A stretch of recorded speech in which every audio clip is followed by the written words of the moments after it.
I'm your girl, Christina Carmel, and we are back with VIP Unlocked, and we have another special, beautiful guest. Oh, you're way beautiful than Oh, stop it. Miss Sefa, how are you? I'm fine, thank you. And you? I'm good. So, let's take it back from, like, the beginning, your underground days. Like, what was that hustle to get into knowing you wanted to get into the game? Yeah. How was that? Actually, for me, when I was doing music back in the day, when I was going to the pubs and the clubs to sing, I wasn't really thinking about mainstream. Oh, really? Surprisingly, yeah. I was just doing what I love, and I was like, okay, let me just sing, let me just make people happy. But I mean, when you are something very beautiful and perfect, you cannot stay hidden for a very long time. You just come out from nowhere. So even how I got signed to Black Avenue Music, how I'm here today, only God knows. I have no idea. What was that moment like when you got signed? That initial, like, when you signed the contract, like, what was that feeling like? I was very surprised before, and I was so excited because, I mean, that was the first time seeing D Black, and that was the first time seeing Breezy as well. Wow. And then I met a couple of artists in the studio too, so it was like, God, okay, it's actually happening. This is actually happening. But I think it really hits me when I was at lectures and I got the text message from D Black. Yeah. In my Instagram, and he's like, "Oh, I'm starting a record label. I've gone through your page. I've seen what you can do. I love your voice. I want to sign you." That was when it actually hits me. And I was asking my classmates, I was like, "Is this D Black's account?" Oh, wow. Like, on Instagram, and she's like, "Yeah, it's verified." I was like, "Okay, this is happening. This is happening." That was when all the crazy went on. But when I actually met them, it felt like, oh, it's actually happening. This is happening. Yeah. Wow. So wait, so how long were you like underground, like performing in different pubs and stuff before you got signed? It will be right after SHS. And so I think it will be within a period of like 2 to 3 years before I got signed, yeah. So you were really like hustling for 2 to 3 years? Yes, I was. Wow. Yeah. So you were hustling in the pubs and the clubs and all these things, and you did it for the love of music. So where did music kind of start for you, like from the very, very beginning? You know, music started for me when I was very young. My mom is very spiritual, and she likes church. Every African mother likes church a lot. So all the time she would come to, you know, there's a place where they put like the small children. And she'd come there and she's like, "Oh, in English, like, come and sing. And I was so shy, I didn't know what was happening. So the first time I went and I sang, and then, you know, the elders, they'll come and they'll be spreading money on you, and I like that. So every Sunday I was telling my mom, "Oh, I want to go and sing, because I knew I'll get money from there. But like, I didn't really notice that my mom was doing something for me until I got to SHS. That was when I realized what she was actually doing. She was building my confidence, and she knew that I had the voice. I didn't know it by then. I'm telling you, Did she want you to be a singer? My mom is always like, follow your dreams, follow what makes you happy. Okay. So she didn't really think that I wanted to take it professionally until everything started blowing up. She felt like, oh, my daughter can sing, so she's just doing what she loves to do. But she's been supportive since day one. Oh, wow. So now that you've like blown in Ghana, like, what is her reaction like? My mom is so happy. my mom is very happy. You know, most of the things that people see online, they're like, Sefa dear, Sefa. My mom sees it, she's like, okay, that's my daughter. Okay. My mom is very supportive. That's one thing I love about her. Even from the beginning, the onset, going to the clubs to go and sing, going to the pubs to go and sing. It was always my mom and I. Like, oh, she went with you? No, I will always tell her, because my dad wasn't supportive from the beginning, because he liked school. It's like, okay, go to school. I mean, you are smart. Do something with your degree, or do something with your diploma or something. And my mom has always been like, okay, is this something you want to do? Let's try. So anytime I tell her, okay, I'm going to the pub to go and sing, she's like, okay, take this money and go and come. And stuff like that. So she was like my partner in crime since like.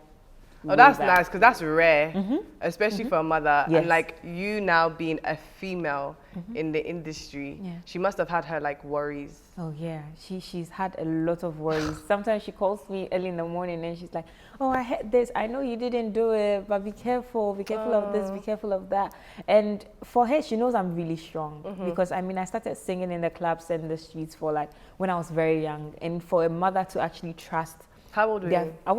That was right after SHS, so that was like, I mean, like 18, early 18, oh, wow. Okay, 19. So he was really young. So for a mother to like give you that opportunity and trust you enough that, okay, she can go here and come back. and that's my pray girl. that you come back. Exactly. My mom has always trusted me. So being in the industry, she's actually scared for the people in the industry rather than me, because she knows I can take everybody on. And I mean, I think that is something that I would like to give to my children when they are growing up, that trust. Yeah. Because I know my mom has a lot of trust in me. So anytime I go out and something happens and I come back, she's the first person I tell. I'm like, oh, this happened today. She's like, oh, you should be careful of this. You should be careful of that. Because you guys had that like communication. That yeah, exactly. That is rare, especially for like us Africans. It's like when you want to go out, it's a fight. Where are you going? Who are you going with? Exactly. But it was. I mean, she made stuff so easy for me, and I'm grateful for her all the time. Yeah. Oh no, you know, like that is so like nice to hear, especially because of like the industry that we're in, especially like I said, you being a female and stuff. And do you have siblings? Yes, I do. Really? How many siblings do you have? So on my dad's side, we are 8. And on my mom's side, we are 4. I have a big family, which I love so much. I love them so much. Wow. So how many sisters do you have? I have 4 sisters, including me. Okay, so we are 4 in all. Oh, like okay. The girls. Oh, you're all girls. So it's 4 girls and then 4 boys. On your dad's side. Oh, wow. Yeah. There's a lot of you. Yes.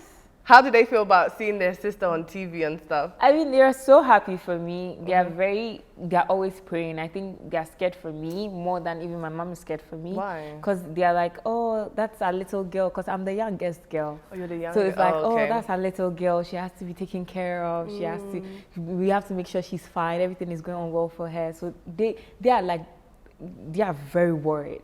But then I always try to tell them, there's nothing to be scared of. I mean, you go to the bank all the time. Do you see me worried like armed robbers are going to come and attack the bank? It's no. True. So there's nothing to be worried about. Wow. So you being a female in the game, like honestly, how has that been?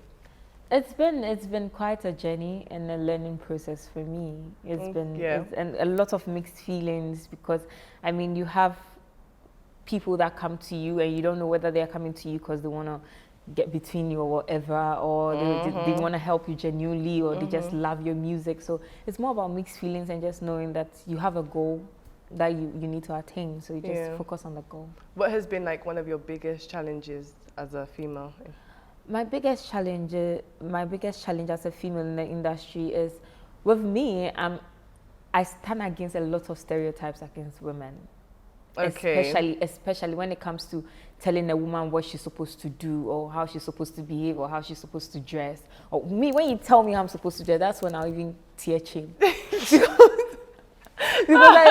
I feel like especially in Ghana, women need that voice. We've been put in some sort of box, and we need to come out of that box. Whereby I feel like a lot of females are really talented and they have the voice to do whatever they want to do. But we've been put in this kind of box where it's like, oh, you can't do too much, because when you do too much, it's like you are it's that, oh, she's always doing too much, or I mean, you cannot get to this side because you're showing off too much. But no, I mean, the guys are doing it, and that's fine. So why shouldn't we women be able to express ourselves and our talents too?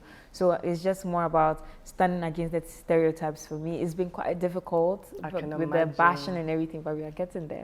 Do you know what it is as well? I feel like with the cultural side of being like a Ghanaian too, and then you know what happens in mainstream. So you know there's like so many different markets, but then you still need to remember that you're Ghanaian, but then you also have to cater to the like international market. Exactly. But how do you then find the like balance between giving everybody what they want, essentially? First of all, I think you need to really know who you are, because if you don't know who you are, then you might get missing in the whole mashup and everything, because you are trying to please people out there. You're trying to give them what they want, because that's how you get the streaming money. And you're trying to give your people down here what they want, because that's how you get the shows to play. So it's like okay, how do I do this without getting like mixed up in the whole thing? Because when I give too much of myself to the other side, it's like you're losing touch with your people. And then they start the comments and the trolling. Exactly, that this one person call international, international phone streaming your music and stuff like that. But I think it all boils down to, as I said, you have to know who you are, because then you lose focus, and also you should know that you are an entertainer. Yes. In as much as you want to give more to one particular side, you need the other side too. So you have to just be focused and know how to maneuver things around. How does Sefa deal with haters? Oh, me, I don't mind you. No. I won't mind you at all. I don't have time. Actually, I don't have the time. Exactly, I don't have time. So I don't. Most of the times, people send me hate comments and stuff like that. I don't read it. If I read from the beginning, I'm seeing your energy now. I won't read it. I won't go to any blogger's page to go and see why they are insulting me. Nothing. I won't mind you. I'm an introvert, and introverts don't really. We don't even come out to the world. We don't care about anything. You don't concern yourself. No, I don't really care about that. Do you find like you get more like slack here in Ghana than you do from the outside?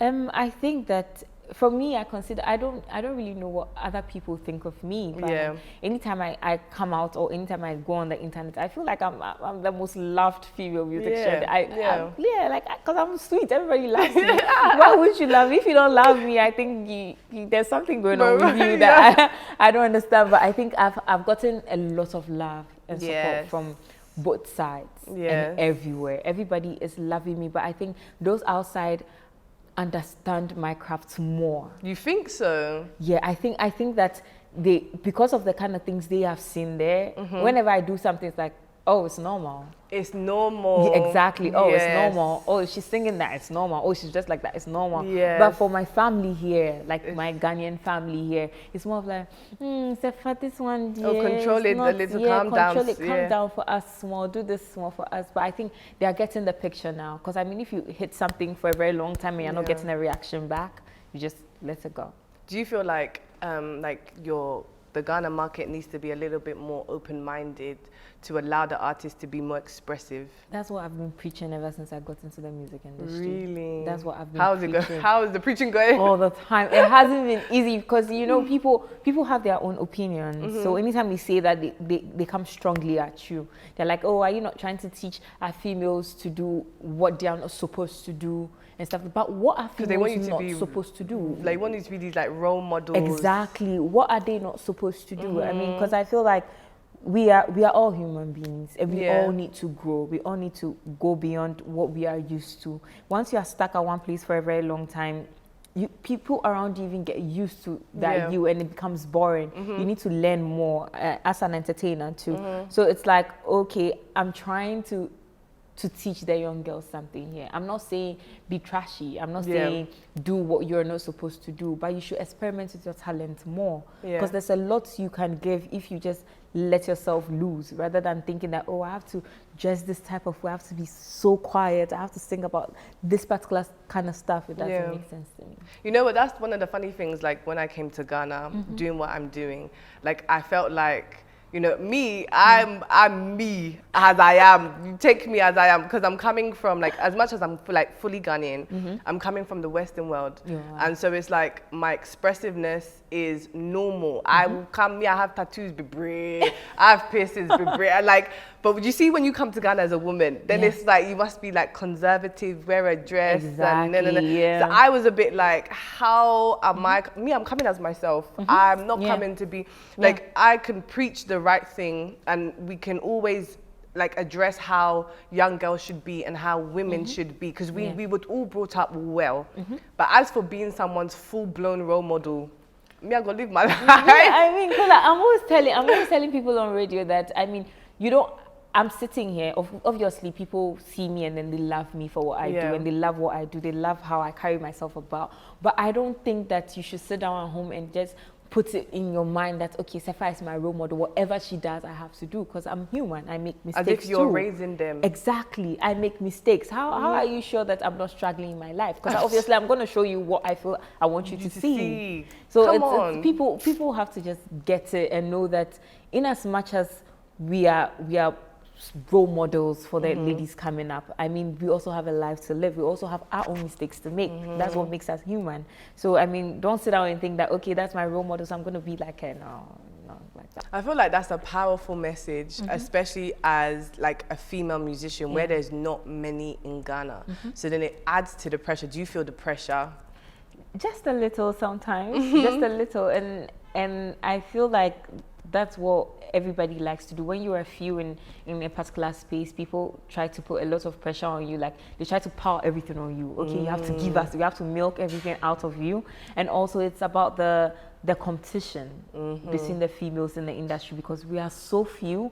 So everybody is trying to be like, oh, I am like I'm the female on top now. Yeah, it's me, it's me. And also I think it's the people in the industry that are just doing that to keep us on our toes one way or the other. But I don't also think it's healthy, because in as much as we are few, we have to stick together, and that's how we grow. That's what I've been telling people all the time. There's no point in competing with you, because at the end of the day, we are both different talents. We do different things. We can never be the same. I mean, we can do the same genre, but our songs are literally not the same. Different. That's how come you go to the clubs and you have them play like female musicians, so they'll play my song, Sefa, and then they'll play your song, because we are not the same people. So there's no point in competing with each other. It doesn't tally well with how I was raised or how I think it should be. Yeah, is it really like competitive? Like, do the women come together in Ghana? In Ghana, I think the females are more of like colleagues than so that's a no. Yeah, we are no. more of like colleagues. I mean, if we meet each other outside, we are going to be polite, we are going to be nice, but nobody's like, we're going to be cool pali features. And well, we have features in the system. We have features that are doing that that are like in the mainstream line and stuff like that. And we have people that are always reaching out. Okay, let's do something together. Let's work together. I have a couple of female artists that I'm super cool with. That even when we meet at rehearsals or something, we gel a lot. But then it's just like work, or is it? I mean, when it comes to work, I feel like, because we feel like our entertainment industry is male dominated, we need to work more with the male artists, because that's how we get the bars and stuff like that. But I think the narrative is changing now. We are beginning to notice that we have a lot to offer. We have a lot to offer, in as much as the men also have a lot to offer. So, what's one like female artist you would love to work with? Oh my God, I'm Oliver Twist. I want to work with all of them. All of them. But who is like one person you can think of that you feel like? In Ghana, one person I can think of that I feel like I would love to work with, or I would want to work with. You're putting me on the spot. Yes. We need to make manifestation. We need to make it happen. You're putting me on the spot. I think I already have something with Wendy Shea, so Wendy is out of the picture. I'm in talks with Miss V. So Miss she was here. Yeah, Miss V is out of the picture. Adina and I think I'd love to do. What if we do a collaboration with other females? Like a power. That would be wicked. Yeah, I think that's what I want to do. Oh, that was a clever answer. Yeah. I see what you did there. That would be powerful. Yeah, that would be amazing. We need to make that happen. Yeah. Because it really is male heavy in this game. Like in the industry in general, like as Afrobeats as a whole, it's like very male dominated. Very, very. So where you see like the women kind of like segregated, they really need to like come together. I feel like the industry just needs to come together as a whole, first of all, because that's a whole different conversation. Like I found like in Ghana, everybody's kind of like separate. Like everybody just does their little thing. There's not enough togetherness in the industry. Why is that? Because I mean, for us, you know, Ghana is not even really that big. It's not. Ghana is really small. So it's like, okay, everybody has to work. Everybody has to make people hear about them. Everybody has to do their thing on their own. Do you understand? But because it feels like once one person dominates the industry, then you get that attention from what might seem like a lot of people, but it's not a lot of people as compared to other countries who do the streaming and stuff. So everybody's trying to keep their streaming to their side of the camp. But then, as you said earlier on, if we come together, it's going to be amazing. Now that we are coming together, I saw the boys did a show in London, and other people went to support and everything. That's so amazing. It would have been nice, though, to have female musicians on stage with them. But I mean, I didn't say you should have known about it. But then, I mean, it's also an amazing way of pushing the Ghanaian music and to other opening parts the doors. Exactly. Yeah. So, I feel as could you see yourself like going internationally and like doing like big headline shows, and is that the long term goal? Yeah, it's gonna happen. I can see it happening because you are killing the space. It's gonna happen at the moment. I mean, it's gonna happen. It has to happen. Yeah, I can see by your face. I can tell. It's coming. That's why we are doing this in the first place. It has to happen. That's why I always say that I am not trying to be in that Ghanaian mentality box where I get myself stuck here for a very long time, because then I have to sell the tickets there too, and I have to give them what they want. So it's more of like, okay, let's give everybody what they want. Let's work towards it. Let's push the music. Let's give people the kind of music that they can relate to, they can jam to, and they can have fun with. That is not more of like, oh, Ghana, Ghana, Ghana, Ghana. Do you understand? But there's a little bit of the African and the Ghanaian culture in it. So it's gonna happen. No, I can see it's definitely. Do you consider that, like, when you go to the studio and you're looking for a sound, do you like take into consideration all the boxes you almost have to tick? Yes. Now you're it's strategic. Crazy. You know, before when I started music, let me tell you a funny story. When I started music before, I was more of like, okay, let me do something. Let me give them something that when they hear boom, boom, boom, boom, boom, like I want to put tree, I want to put everything inside. I want to give them that African rhythm and everything. But now, even though that is there, it's more of like, do you think other people out of Ghana would love this too? No. That is the question we are asking ourselves now whenever we are in the studio. So we have a couple of songs recorded, and then there's one that we really like do amazing in Ghana, but then the team is thinking about, how do we go there? How do we sell our music out of here? I love so it's more of like, okay, let's work more on this journal. Let's do something here. Sefa, I think you should change this, you should change that. So I think my whole team's mind is also changing. That's when you know that you're working with an amazing team, because they know the vision and they know where you want to go to. So I mean, now the boxes always have to be ticked. Oh, it's about time. It is really about time, because I feel as though that was one of the biggest problems with the industry here. Everybody was just catering to here, which is good. But remember, like you said perfectly, the country is small. The consumer market is small. Streaming numbers will be small. How many people stream here?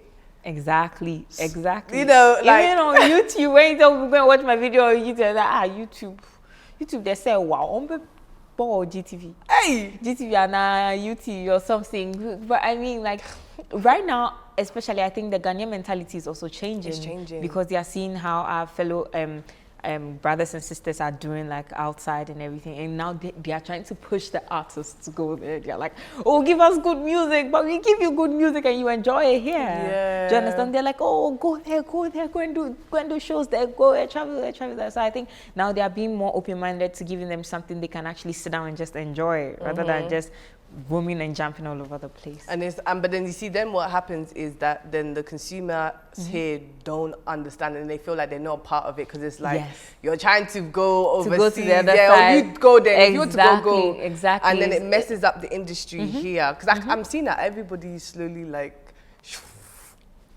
flying and going, like this period we can't even find our artists, but I'm here though if you want to book me. Like, no, yes, everybody is still here, like everybody's still here, like battling through like an industry where systems are not exactly all the way there, and still like trying to be like on top, and you're one of the females that is like dominating. Like, how does that feel at the moment? It feels amazing, and it also just tells me to do more, than what I've already done or what I'm already doing. Because I feel like people are expecting a lot now. Because as you said, the females are not a lot. So when somebody pops up, it's like, okay, what do you have to offer? What do you have for us? Where's she going next? Exactly. So people are expecting a lot of things, and I'm trying so hard to give them that, but also make sure that I don't lose myself, as I said, and also make sure I still love what I do. Because as a creative, it's so easy for people to just take that love out of things for you, because they're just going to make it all about work. Business, and then, yes, and then you lose the love you have for it. So I'm trying so hard not to lose the love for the music and the game. Just having fun and then doing what I love to do. How do you still keep motivated in this industry?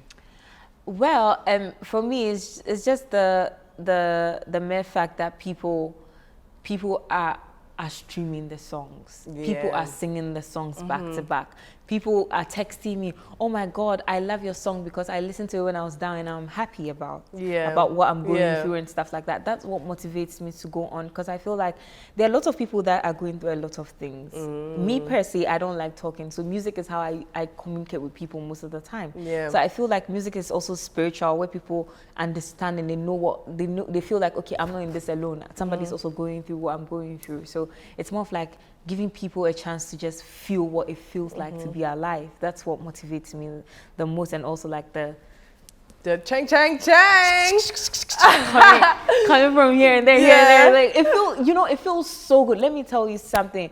Being a woman, right? It feels so good when you are working so hard, and then you are getting like the pespers is coming. Yes, it's coming in, because it feels like, okay, it's paying off. It's not where it's supposed to be, but it's getting there. I mean, when I spend my own money, I feel so good. I feel very good. It's like, oh my God, this is my money. Like, I work hard for it. It feels very good, and I think that's one thing that also motivates me a lot. Just not to have to go and ask somebody. I can do something by myself. So I think especially because with you, like, you started the hustle on your own. Like, you took your own initiative and you actually did I call it the old school way of hustling. Like, anybody who actually gets up would go from like club to bar to event to this, or like, like back in hip hop days where they used to sell CDs from the back. That's the old school hustle. It's not this social media blow viral. Exactly. So that's why when you spend your money, the enjoyment from that handbag when you buy your diamonds. Yeah, because I mean, when I was walking from one place to the other, God, I didn't even have money to even take like a taxi or something. I used to walk. I used to walk most of the times, and now it feels like, okay, now you're gonna go back to where you started, and then people are gonna be like, oh, I know where she started from. And now she's doing amazing. Like, the hard work is actually paying off. It feels really good. And you've had like, I feel like you've had back-to-back hits. So how did the Sarkodie feature come about? So Sarkodie's feature, I mean, I was going to South Africa with my team. And then we're like, okay, it's just wise that we go to South Africa and have a song with a South African artist. So I should try that, the whole Amapiano thing. Amapiano was really big then. So I did a song, and then I went to SA, and my team played it for DJ Tira, who's like a legend there, by the way. And he heard it, he's like, oh, I love it. And he just did his verse and he said it. So, as I said, knowing the balance, in as much as I want to sell in SA and I want people to listen to my song in SA, I want people here to enjoy my music. Do you understand? So it's like, okay, since I found somebody that the South Africans love. Why don't I find somebody here that they have no other option than to love? On the song. Do you understand? Because Amapiano, in as much as it was doing good there, it's still fresh in the Ghanaian industry. They're going to hear it and they're going to dance to it. But when they hear somebody they really love on it, it's like, oh yeah, this is the song. Do you understand? Sense. So it was like, okay, let's find somebody here. So we came back, and then I sent it to Sarkodie's camp, and he just sent it right back. I was like, okay, it's happening. And that's how the song just happened. So how did the feature with Mr. Ju come about? It all started from me too again. I was just at home and I was talking to my producer, and I was like, oh, let's try something a little bit danceable. Because before I dropped It Choked, I gave them an album that was all about vocals and singing and giving them something Ghanaians will love and everything. And I felt like, okay, I've given them that. Now I want to try something different, because now all the females in Ghana are giving us vocals. They're singing. Somebody has to bring the entertainment too. So I was like, okay, let's do something a little bit danceable. So he sent me the beat, and then I was like, wow, Mr. Ju, I could hear him on the beat, even without his vocals. So I called his camp, and then we got to the studio, and it just happened. Before I knew, I was dancing.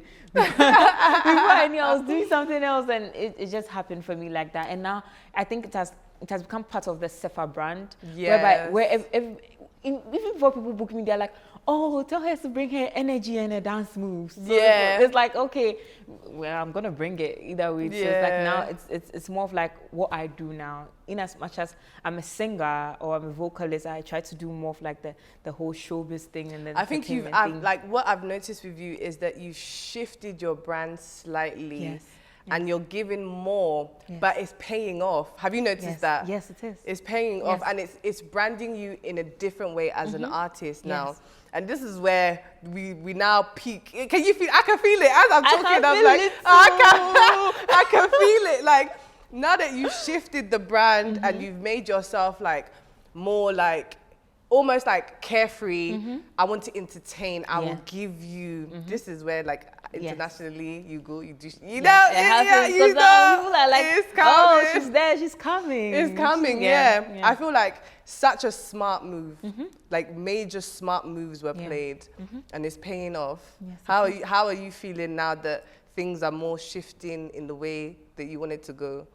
I thank God, number one, for it, because as I said, my musical journey, anytime somebody asks me about it, I don't know how it happened. God has been the main character in this whole thing the whole time. So I thank God especially. And I'm very happy that people are also loving and accepting my craft. That's what matters to me the most as a musician in the industry. Because I mean, it's not easy to be noticed here and outside too. It's not. So like for people to recognize you and then they're like, oh, she's doing amazing. She's getting there. She'll get there. And people are so invested in me. It's so surprising because somebody can see me and they're like, oh, Sefa, I love you so much. Can you wear this for me? Can you wear that for me? I think that it all builds up the craft. As you are talking right now, this vim you are giving me, I'll keep it for a very long time. Like, yeah, she told me this, I'm going to work towards it. That's what motivates me to keep moving. That's what makes me want to do more because it feels like we are getting somewhere. You cannot stop now. You cannot just give it. I feel like you're becoming that like number one representation for women in Ghana, and it can only get higher. It can only get higher from here. So what can we expect from you 2022 and beyond? A lot of amazing things, and I mean, I'm trying so hard. As I always say, I'm still learning, I'm still growing. So I'm trying so hard to just do what I love to do and give you guys back to back and the best. The new songs coming up, oh my God. Fire. I think my sound has just changed. Yeah. Like it has changed and I love it. I love that I'm growing too. So I mean, you guys are going to love it, everybody's going to love it. And I hope it keeps moving from here. Oh, wow. It's been a pleasure sitting with me. It's been amazing. I like talking to you. I don't want to go. That's what everybody says when they sit here. They're just like, yes, finally. Like, just great conversation. It's been a pleasure having you. We're going to do this again. Yes, we have absolutely do this again. It's been absolutely, you've been such a dream. I appreciate you. Thank you. Thank you. Guys, this is your girl, Christina Carmel, and I've had Sefa on my sofa. Make sure you guys are locked in for another episode. Bye.